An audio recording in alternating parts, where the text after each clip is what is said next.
नैना सुबह सुबह अपने ऑफिस के लिए निकल रही थी। तभी नैना की सास ने उसे आवाज़ देते हुए रोक लिया। अरे नैना बहू सुनो तो। क्या हुआ मम्मी जी? ऑफिस जाते वक्त आप मुझे क्यों टोक देती हैं? अरे टोक दिया तो क्या हुआ? कौन सा काली बिल्ली रास्ता काट गई? सास का टोकना काली बिल्ली के रास्ता काटने से कम होता है क्या? है? क्या कहा तुमने? कुछ नहीं मम्मी जी, मैंने कुछ नहीं कहा। मैं तो बस ये कह रही थी कि अगर आपने मुझे टोका है तो उससे क्या फ़र्क पड़ता है? ज़्यादा से ज़्यादा बॉस मुझे डांट देगा या मेरा प्रेजेंटेशन खराब हो जाएगा। हाँ, इससे ज़्यादा कुछ नहीं होगा। अरे सब समझती हूँ मैं, ज़्यादा मुझे ताने मारने की ज़रूरत नहीं है, समझी? मम्मी जी, अब आपको जो कहना है प्लीज़ ज़रा जल्दी करिए ना, मेरे ऑफिस का वक्त हो रहा है, मेरी कैब निकल जाएगी। ये बताकर जाओ कि खाने में क्या बनाना है।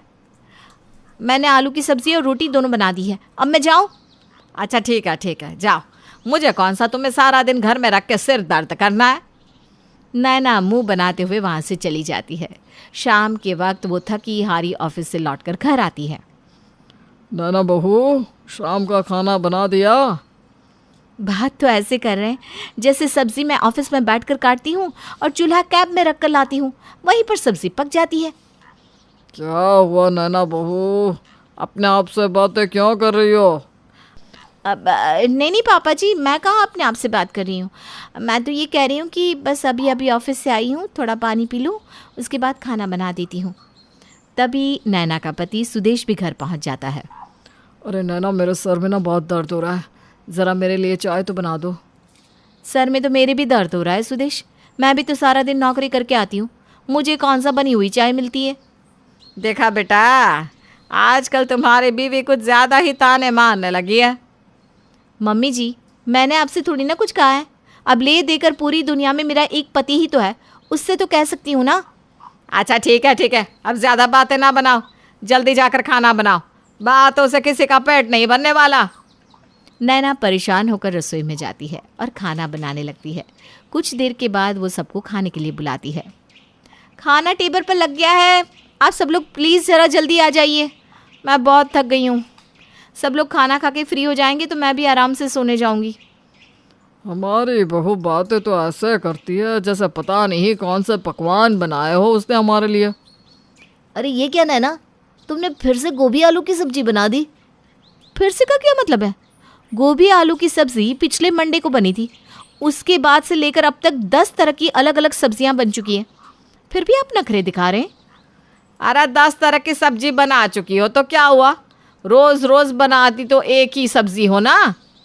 तो आप क्या चाहती हैं मम्मी जी, पूरी की पूरी सब्जी मंडी बना दूं? देखो तो सही, बहू कैसे बातें कर रही है। अरे मैं तो बस इतना कहना चाह रही हूँ कि जब भी घर के लोग खाना खाएं तो कम से कम 2 सूखी सब्जी, 1 गीली सब्जी, 1 दाल और रायता, इतना तो होना चाहिए ना। मम्मी जी, ये सब बनाने के लिए पहले तो मुझे अपनी नौकरी छोड़नी पड़ेगी और उसके बाद परमानेंट एक चेयर रसोई में लगानी पड़ेगी, ताकि पूरा दिन बैठकर 2 सूखी सब्जी, 1 गीली सब्जी, दाल, रायता, पकोड़े सब कुछ बना सकूं। अरे नैना, इस तरह से क्यों बात कर रही हो? मम्मी ने कुछ गलत थोड़ी ना कहा है। 1 सब्जी और 1 रोटी खाकर किसी का पेट भरता है क्या? ठीक है, मेरी ऑफिस की 2 दिन की छुट्टी है, मैं अगले 2 दिन रसोई में बैठकर आराम से 4 सब्जियां बनाऊंगी, तब तो आप लोगों का पेट भर जाएगा ना। अरे वाह बहू, पहली बार तुमने इतनी अच्छी खबर सुनाई है। खबर तो मैंने अपनी नौकरी लगने की भी सुनाई थी मम्मी जी, बस बात इतनी सी है कि वो खबर आपको अच्छी नहीं लगी। मेरे खाना बनाने की खबर पर आप बहुत खुश हो रही हैं।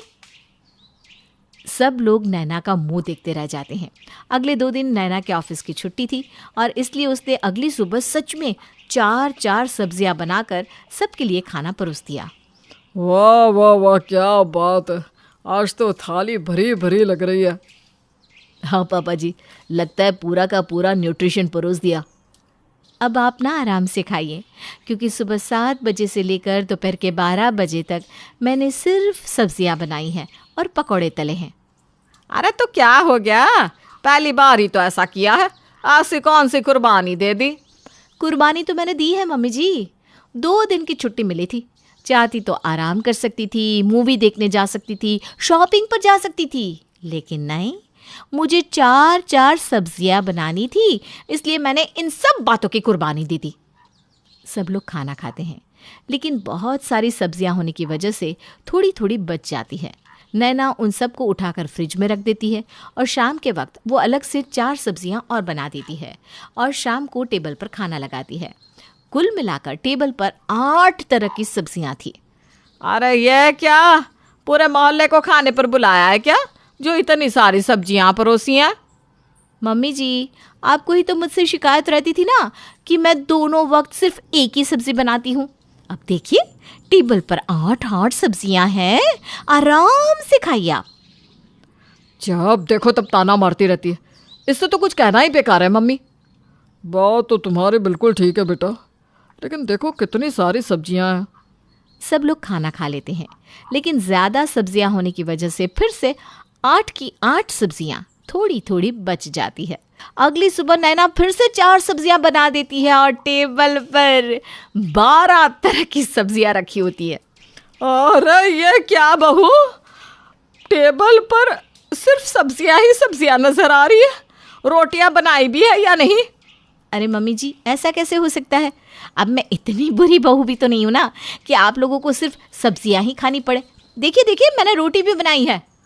अरे लेकिन पहले से अगर 8 तरह की सब्जी फ्रिज में रखी हुई थी तो ये 4 और बनाने की क्या ज़रूरत थी? तुम्हें इस तरह से खाना वेस्ट नहीं करना चाहिए नैना, ये बहुत गलत बात है।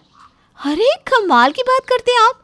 एक तो मैंने आप लोगों के लिए तरह तरह की सब्जियां बनाई हैं, आपको रात का बासी खाना खाने के लिए भी नहीं कहा, फिर भी आप लोगों को प्रॉब्लम हो रही है। अच्छा ठीक है, लाओ खाना खाने दो, बातें बहुत बनाती हो। क्या मम्मी जी, अब तो मैं खाना भी बहुत बनाती हूँ, लेकिन फिर भी आपको ना हमेशा मुझसे शिकायत रहती है। और फिर से सब्जियाँ बच जाती है। शाम के वक्त जब सब लोग खाना खाने बैठते हैं तो टेबल पर 16 तरह की सब्जियाँ होती है। ये देखकर नैना के सास ससुर का सर घूम जाता है। देखो नैना, ये तुमने अच्छा नहीं किया, इतनी सारी सब्जियां। अरे बहू, ये तो वेस्टेज है, वेस्टेज।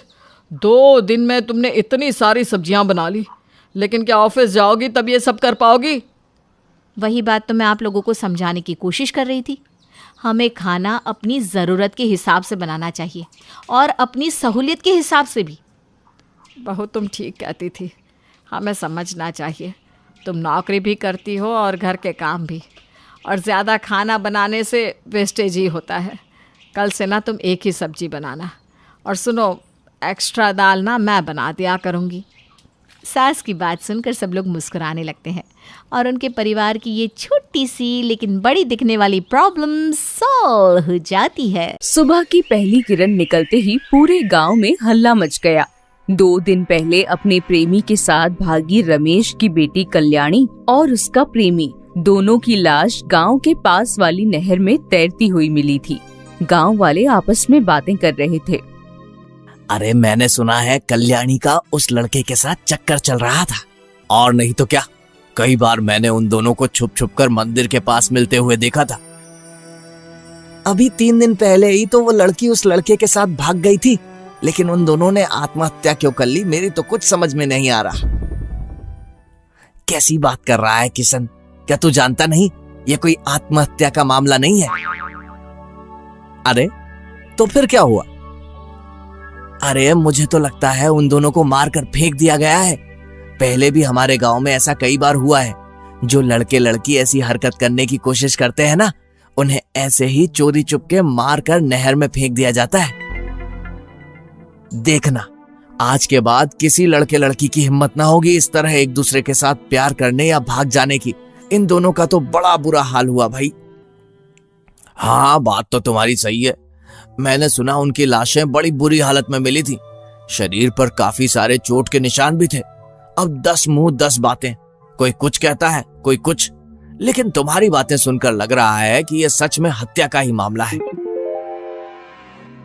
धीरे धीरे ये खबर पूरे गांव में आग की तरह फैलने लगी और गांव का एक और प्रेमी जोड़ा सुरभि और दीपक दोनों ही खबर सुनने के बाद गांव के बड़े मंदिर के पीछे एक दूसरे से मिलने के लिए पहुंचे। सुरभि, तुमने सुना हमारे गांव की कल्याणी के साथ क्या हुआ? मुझे तो बहुत डर लग रहा है दीपक। मेरे पापा तो वैसे भी इस गांव के जमींदार हैं, वो इस रिश्ते के लिए कभी नहीं मानेंगे। मेरी भी कुछ समझ नहीं आ रहा सुरभि, क्या हम दोनों को एक दूसरे से अलग होना पड़ेगा? नहीं सुरभि, मैं तुमसे अलग होकर नहीं रह सकता।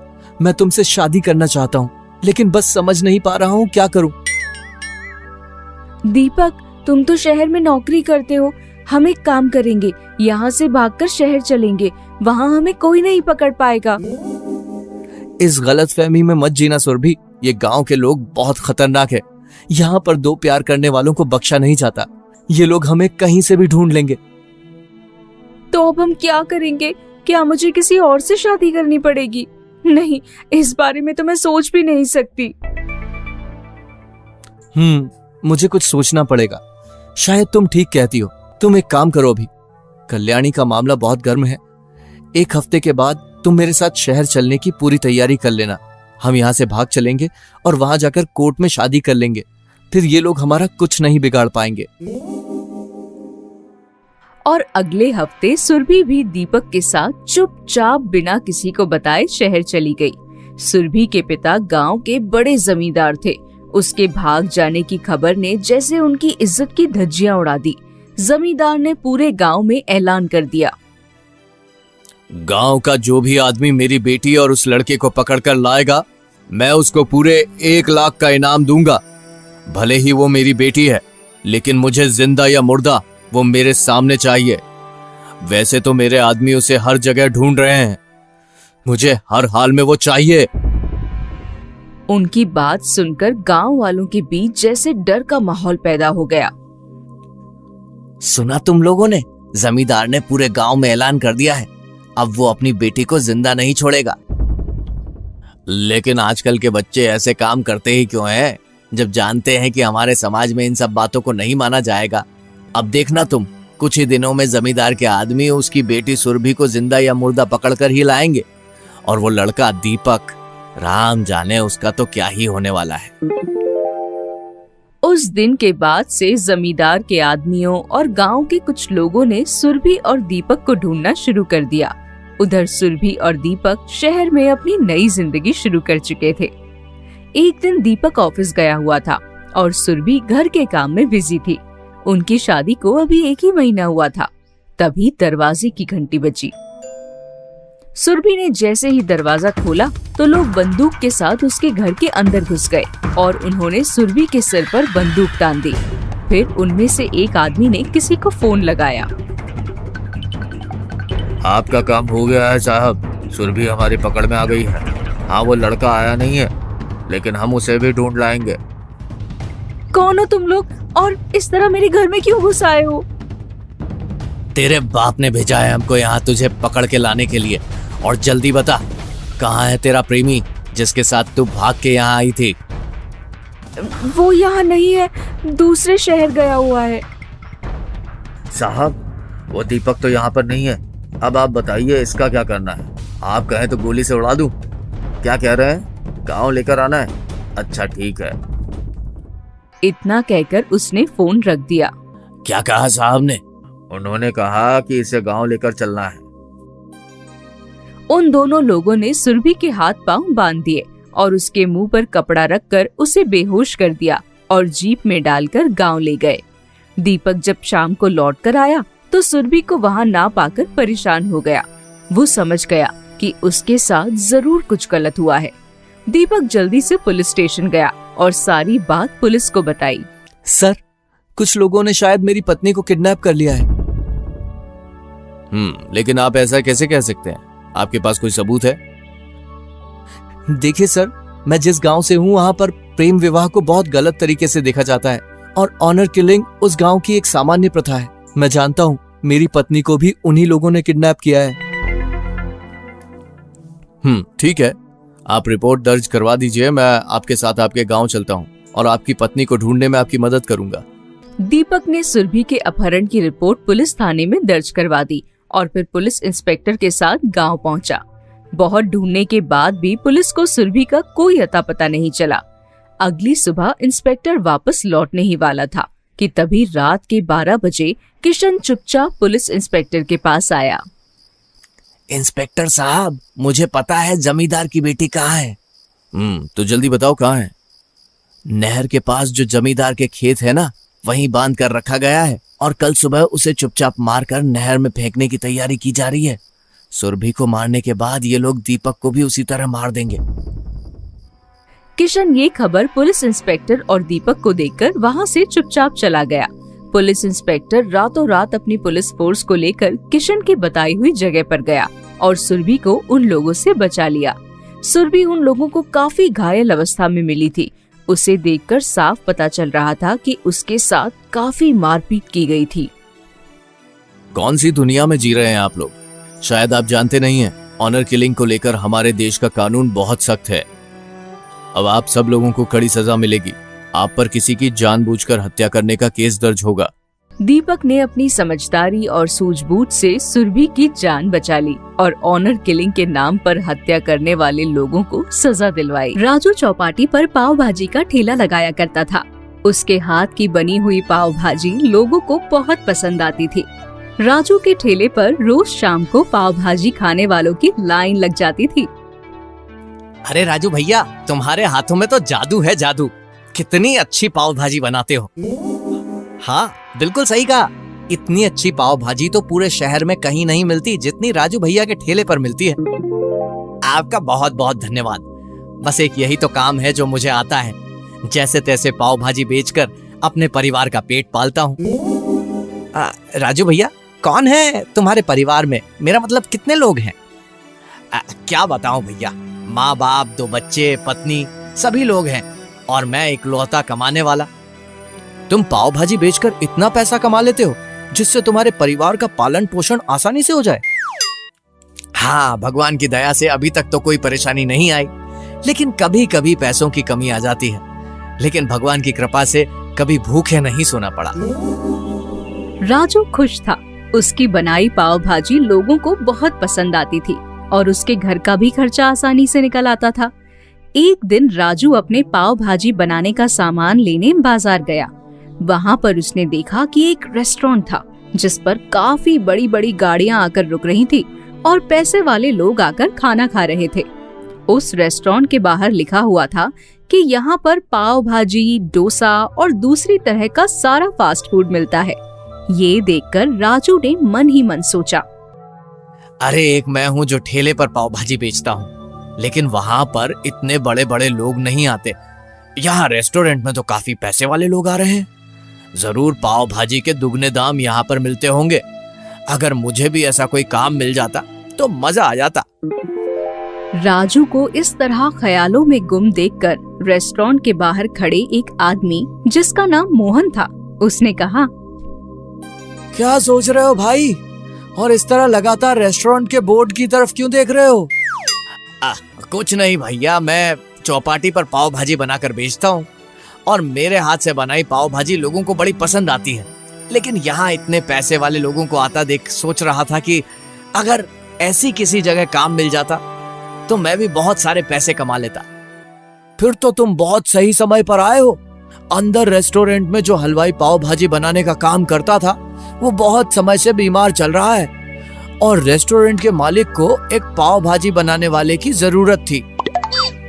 क्या तुम सच कह रहे हो? अगर ऐसा है तो आपके जो मालिक हैं मैं उन्हें बहुत अच्छी पाव भाजी बनाकर दूंगा। देखना, कुछ ही समय में ग्राहकों की संख्या दुगनी हो जाएगी।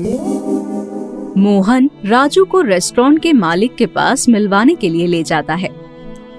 ठीक है, तुम कल से यहाँ पाव भाजी बनाने का काम कर सकते हो, लेकिन याद रखना तुम्हें सुबह 7 बजे यहाँ पर पहुंचना है और रात को 10 बजे तक काम करना है। अगर तुम्हारा काम पसंद आया तो मैं तुम्हें अच्छी तनख्वाह दूंगा। ठीक है मालिक, मैं कल सुबह 7 बजे यहाँ पहुंच जाऊंगा। राजू बहुत खुश था क्योंकि उसे उस बड़े वाले रेस्टोरेंट में काम मिल गया था। राजू ने चौपाटी से अपना ठेला लाकर घर पर खड़ा कर दिया और रेस्टोरेंट में जाकर पाव भाजी बनाने का काम करने लगा। एक दिन जब राजू देर रात को अपने घर पहुंचा तो उसकी पत्नी ने उससे कहा, ये आप कैसा करने लगे हैं? सुबह 6 बजे घर से निकलते हैं और रात को 12 बजे घर पहुंचते हैं। जब आप चौपाटी पर ठेला लगाया करते थे तब तो आपको इतना वक्त नहीं लगता था। अरे तुम समझती नहीं, बड़े रेस्टोरेंट में काम करने लगा हूँ। चौपाटी तो घर के पास ही थी, वहां पहुंचने में 10 मिनट नहीं लगते थे, लेकिन रेस्टोरेंट जाने में पूरा 1 घंटा लग जाता है और लौटते लौटते काफी देर हो जाती है। मैं तो कहती हूँ आपका पहले वाला काम ही ठीक था। माना पैसे थोड़े कम थे, लेकिन मेहनत तो इससे कहीं कम थी ना, और धीरे धीरे आपकी सेहत भी गिरती जा रही है। अरे तुम कुछ नहीं समझती, बड़े रेस्टोरेंट में काम करने का मजा ही कुछ और है। कब तक मैं ठेले वाला राजू कहलाऊंगा। लेकिन वो काम आपका अपना था, इतना काम करते थे, सारा पैसा आपको मिलता था। यहाँ रेस्टोरेंट में ये लोग आपसे इतना काम करवा लेते हैं और बदले में थोड़ी सी ज्यादा पगार दे देते हैं। आप मेरी बात समझने की कोशिश क्यों नहीं करते? लेकिन राजू ने अपनी पत्नी की कोई बात नहीं सुनी और फिर धीरे धीरे रेस्टोरेंट में जरूरत से ज्यादा काम करने की वजह से राजू की सेहत खराब होने लगी और वो बीमार पड़ गया। राजू के बीमार होते ही रेस्टोरेंट के मालिक ने उसे काम से निकाल दिया। अब राजू के सामने पैसों की कमी आ गई। उसके घर में खाना बनाने तक के पैसे खत्म हो चुके थे। सारा पैसा डॉक्टर के इलाज में खत्म हो गया। जब राजू की तबीयत में थोड़ा सा सुधार आया तो जैसे तैसे अपने आसपास के लोगों से उधार लेकर वो अपना ठेला लेकर वापस चौपाटी पर पहुंचा। लेकिन राजू की जगह पर तो किसी और ने ही कब्जा जमा लिया था। अरे कौन हो भाई तुम? यहाँ तुमने ठेला क्यों लगाया है? ये तो मेरी जगह है। कैसी जगह? कौन सी जगह? पिछले 6 महीने से तो मैं यहाँ पर ठेला लगा रहा हूँ। तुम्हें तो मैंने पहले कभी नहीं देखा। पहले ये मेरी जगह हुआ करती थी। हाँ हाँ, तो पहले हुआ करती होगी। अभी जगह का भाड़ा मैं देता हूँ और ये जगह मेरी है। तुम जाओ यहाँ से, कहीं और देख लो। अब यहाँ के लोग मेरे हाथ की बनी हुई पाव भाजी खाते हैं। हाँ, था यहाँ पर पहले कोई राजू पाव भाजी वाला। उसका नाम सुन सुन कर तो मेरे कान पक गए, लेकिन अब उसके सारे ग्राहक मेरे पास आने लगे हैं। वो राजू पाव भाजी वाला मैं ही हूँ। तभी वहाँ पर राजू का एक पुराना ग्राहक आ गया और उसने राजू को देखकर पहचान लिया। उसे देखकर ग्राहक ने उससे कहा, अरे राजू भाई, कहाँ थे? कितने महीनों बाद नजर आ रहे हो। ये तुम्हारी सेहत को क्या हुआ? बड़े कमजोर लग रहे हो। क्या बताऊं भाई, बड़े रेस्टोरेंट में काम करने के लालच में मैंने अपनी जगह छोड़ दी और अब मेरी जगह यहाँ पर किसी और ने ले ली है। कुछ समझ नहीं आता। एक तो वैसे ही घर में खाने के लिए कुछ नहीं है, सारे पैसे भी इलाज में खर्च हो चुके हैं। जिस रेस्टोरेंट में काम किया करता था उसके मालिक ने भी बीमार होने पर 1 रुपया नहीं दिया। भगवान जाने क्या होगा। राजू भाई, तुम चौपाटी के सबसे फेमस पाव भाजी वाले हुआ करते थे और अच्छा खासा पैसा भी कमा रहे थे, लेकिन बड़ी जगह काम करने के लालच ने तुम्हें कहीं का नहीं छोड़ा। तुम्हारी गरीबी देखकर मुझे बड़ा तरस आ रहा है। मैं तुम्हें कुछ पैसे दे देता हूँ, लेकिन जीवन में एक बात हमेशा याद रखना, जो तुम्हारी असली पहचान है उसे कभी मत खोना। अब तुम्हें यहाँ चौपाटी पर वापस अपनी पहचान बनाने में थोड़ा वक्त तो लगेगा और मुश्किल भी आएगी, लेकिन कोई बात नहीं, धीरे धीरे सब ठीक हो जाएगा। सुधीर और दिनेश दोनों पड़ोसी थे और एक दूसरे के बहुत अच्छे दोस्त भी। उनके घर के पास गली के नुक्कड़ पर श्याम छोले भटूरे वाला ठेला लगाया करता था। मोहल्ले के लगभग सभी लोगों को श्याम के हाथ के बने छोले भटूरे बेहद पसंद थे। मोहल्ले के सारे घरों में हर दूसरे तीसरे दिन शाम के खाने में उसके बनाए छोले भटूरे हुआ करते थे। एक दिन शाम के समय, बहुत दिन हो गए भाई, कुछ अच्छा खाने का मन कर रहा है। अरे तो इसमें सोचने वाली क्या बात है, चलो शाम के ठेले पर चलते हैं भाई।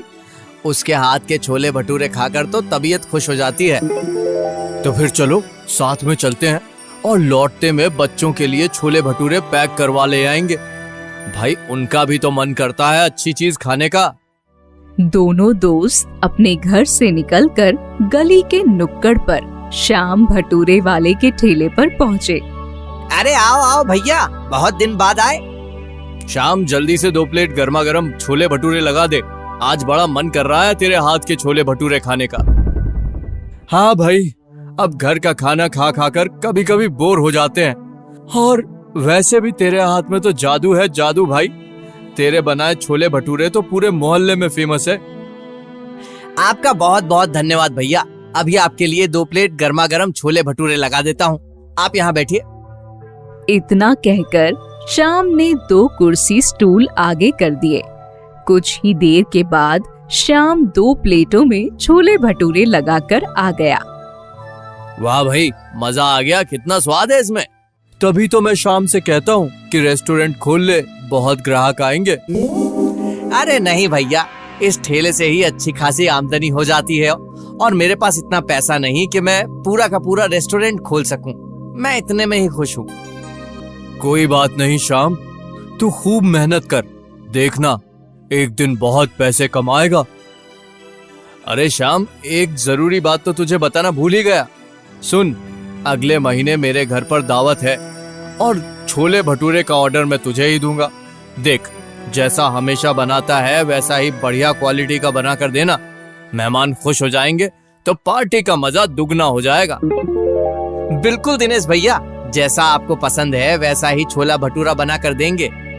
कुछ ही दिनों के बाद दिनेश ने अपने बेटे की पार्टी का आयोजन किया और वहाँ पर बहुत सारे मेहमान आए।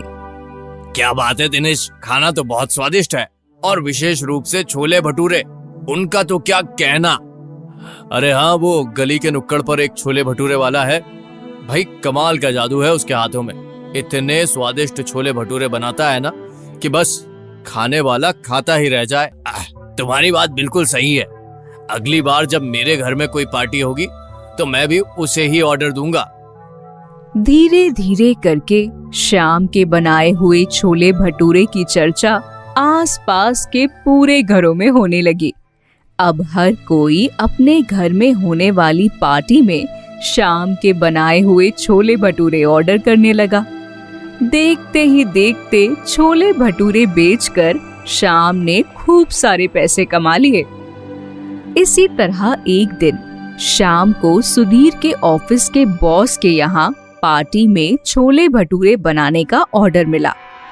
पार्टी में जब सब लोग खाना खा रहे थे, सर मैंने आपको बताया था ना, कहने को तो श्याम ठेला लगाता है लेकिन उसके खाने में किसी रेस्टोरेंट से भी ज्यादा अच्छा स्वाद है। तुम्हारे कहने पर मैंने पिछली बार भी उसी के यहाँ से छोले भटूरे मंगवाए थे, बहुत अच्छा स्वाद था। लेकिन इस बार जरा चक्कर देखो, पता नहीं ऐसा क्यों लग रहा है कि खाना पहले जैसे बढ़िया नहीं है। हाँ सर, आप ठीक कह रहे हैं, मुझे भी इस बार शाम के हाथ के छोले भटूरे में वो स्वाद नजर नहीं आ रहा है जो हमेशा आया करता था। मैं उससे जाकर बात करूंगा। एक के बाद एक कई लोगों के यहाँ से शाम के बनाए हुए खाने की क्वालिटी को लेकर शिकायतें आने लगी। लोगों को लगने लगा कि अब शाम उतने स्वादिष्ट छोले भटूरे नहीं बनाता जितना पहले बनाया करता था। सुधीर और दिनेश शाम के पक्के ग्राहक थे। एक दिन उन दोनों ने शाम से बात करने का विचार बनाया और उसके पास गए। क्या बात है श्याम, तुम्हारे छोले भटूरे की हमने कई लोगों से तारीफ भी की है और तुम्हें काफी बड़े बड़े ऑर्डर भी दिलवाए, लेकिन अब तो सब जगह से एक ही शिकायत आती है कि उन्हें स्वाद अच्छा नहीं लगा। हाँ श्याम, उस दिन मेरे बॉस के यहाँ जो पार्टी थी उसका ऑर्डर भी मैंने तुम्हें ही दिलवाया था, लेकिन मेरे बॉस का कहना है कि तुमने खाना कुछ अच्छा नहीं बनाया। नहीं भैया, ऐसी तो कोई बात नहीं, मैंने पूरी कोशिश की थी अच्छा बनाने की। मुझे तुम्हारी बातों से ऐसा क्यों लग रहा है कि तुम कुछ छुपा रहे हो। देखो, अगर तुमसे कोई गलती हुई है तो बता दो। हाँ, सुधीर ठीक कह रहा है, और अगर तुम नहीं भी बताओगे तो इतना तो हमें पता चल गया है कि आजकल तो अपने छोले भटूरे में अच्छी क्वालिटी का मटेरियल यूज नहीं कर रहे हो और पानी भी ज्यादा मिला देते हो। नहीं भैया, आप गलत समझ रहे हैं, मैंने ऐसा कुछ नहीं किया, आपको कोई गलतफहमी हुई होगी। शाम ने सुधीर और दिनेश की कोई बात नहीं मानी। सुधीर और दिनेश ने उसे समझाने की कोशिश की, लेकिन उसका कोई फायदा नहीं हुआ। धीरे धीरे शाम के छोले भटूरे की बिक्री कम होने लगी और अब उसकी आमदनी भी काफी कम हो गई थी। शाम अब काफी मुश्किल स्थिति से गुजर रहा था। उसके पास पैसों की कमी होने लगी और एक दिन वो सुधीर के घर गया। अरे श्याम, बताओ यहाँ कैसे आना हुआ? भैया, मुझसे बहुत बड़ी गलती हो गई। उस दिन आपने मुझे समझाने की कोशिश की थी, लेकिन मैंने आपकी एक ना सुनी। मुझे माफ कर दीजिए भैया। अरे लेकिन हुआ क्या है श्याम, साफ साफ बताओ, तभी तो पता चलेगा। भैया, आप सही कह रहे थे। पैसों के लालच में मैंने खराब क्वालिटी के छोले और मैदा यूज करना शुरू कर दिया था। साथ ही मैं छोले में पानी भी बहुत ज्यादा मिला दिया करता था, ये सोचकर कि मैं खूब सारे पैसे कमा लूंगा। लेकिन मैं ये भूल गया था कि लोगों को मेरे हाथ का पहले वाला स्वाद पसंद है। मिलावटी खाना ज्यादा दिन नहीं बिकता। अच्छा हुआ श्याम, तुम्हें वक्त रहते अकल आ गई।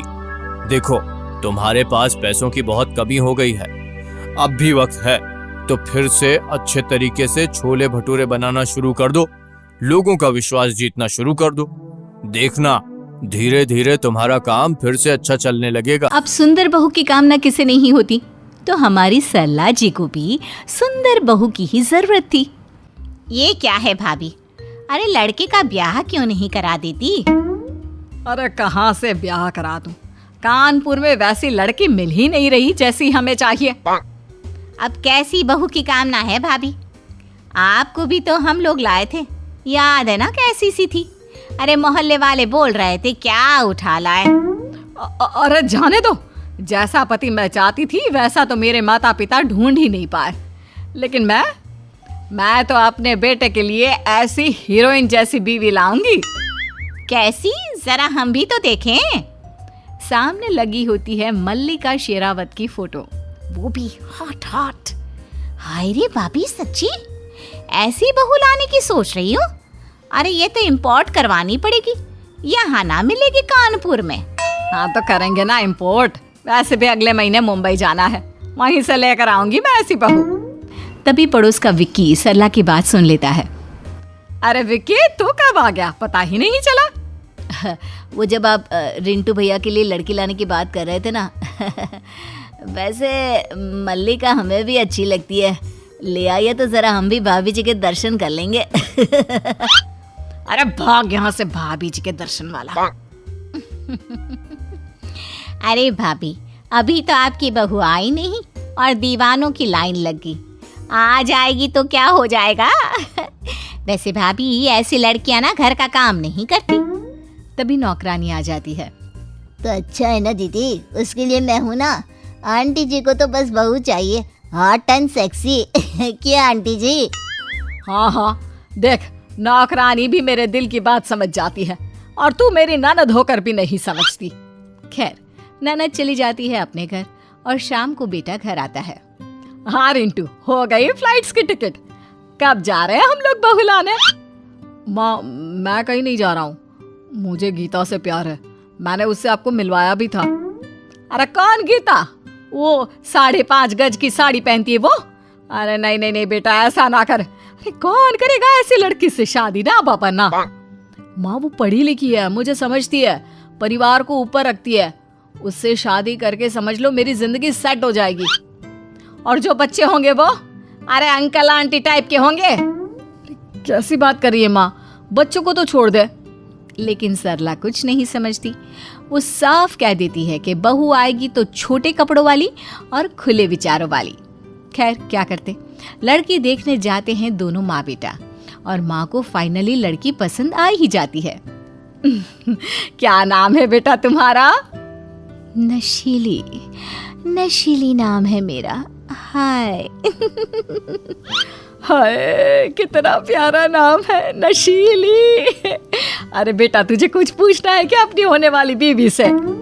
लड़का नशीली को देखता है, छोटी सी स्कर्ट और टॉप, ऊपर से रंगीन बाल। कपड़े ऐसे ही पहनती हो या फिर? अरे नहीं नहीं बेटा, परेशान ना हो। वो क्या है ना, लड़के वाले देखने आने वाले थे तो थोड़ा बड़ा और लंबा कपड़ा आज पहन लिया, नहीं तो। नहीं तो क्या मतलब? माँ ये क्या कह रही है? हाँ, वो क्या है ना, संस्कारी दिखना भी तो जरूरी है ना। हैं? संस्कारी दिखना? अरे हमें संस्कारी चाहिए। अरे चुप कर। ना ना नशीली, इसकी बात का बुरा न मानना, हमें कोई संस्कारी वंस्कारी नहीं। बल्कि तेरे जैसी हॉट बहू चाहिए। हाँ। खैर, हो जाती है शादी के बाद। अरे बहू, ये क्या शादी के बाद ऐसे कपड़े? ये स्कर्ट है बहू। वैसे हम लोगों को कोई आपत्ति नहीं है, लेकिन हाँ, कहीं घूमने जाना तो पहनना। अभी घर में तो सूट या जीन्स ही पहन ले। जीन्स, सूट, क्या बात कर रही हैं? इतने सारे कपड़े में तो खुजली हो जाती है मुझे। ना ना ना ना। और देखिए ना, ये स्कर्ट बनारसी है, ऊपर टॉप सिल्क का है ना? बहू चली जाती है कि सामने से फिर विक्की आ जाता है। वाह आंटी, हम लोगों का तो आपके पड़ोस में मकान लेना वसूली हो गया।